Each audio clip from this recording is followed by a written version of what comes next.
Welcome back sa ating YouTube channel. This is Gabby's Vlog. For our today's video will be all about this week's good and bad news. May shocking! Naku, panoorin natin yan. Subscribe na to our YouTube channel. Gusto ko pag-likes, shares, comments, and views. Aabutin ng 500 subscribers. If supported natin sa ating social media account. Latest Vlog 285, Episode 285, entitled Trending Good and Bad News. My shocking! Oh my God! Here's your vlog!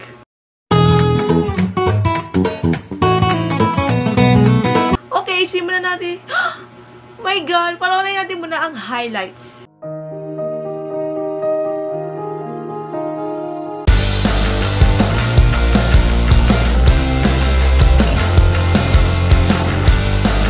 Okay, simulan natin. OMG! May shocking! Una naman natin sa mga sad bad news. Sad bad news! Eat Bulaga's original YouTube channel.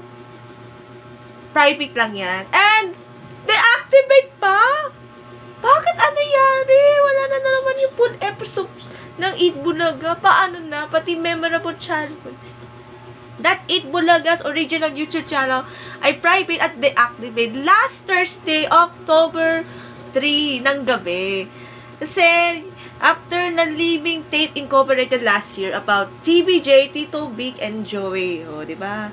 After, nag-leave May 31, 2023. Yung original YouTube channel ay private video lang to. Then, according to halos host of Tape Incorporated, nagbabalik si yung Tape Incorporated kay Malu, Joa, Broalgar.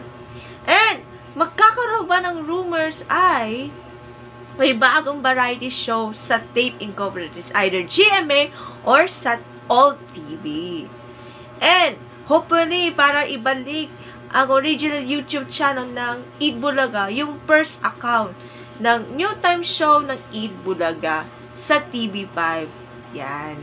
But the good news is, good news, if can TBJ Productions nag-uploaded EB throwback sa original ng YouTube channel sa Eat Bulaga TBJ's YouTube channel, malalaman natin yan coming soon if binayagan na ng legal actions para ibalik ang original YouTube channel ng Eat Bulaga. Laban! TBJ! Go, go, go! Eat Bulaga! We love you. And now, ma-shocking! May good news! Bakit? Jessie Corcuera! Pregnant na siya! Yay! Proud trans man is pregnant. That kagabi, October 5, in-announce he is pregnant. Yay! Expected their first child na pangalan Ninja, according to 2080, nung naggastos tayo sa IVF or in vitro fertilization. Ang kanilang kasintahan na si Cams Corcuera, siya ay cisgender female person. Para procedures on IVF, in vitro fertilization. At syempre, nangyari kasi ay in-announce na pregnant na si Jessie Corcuera. Yay!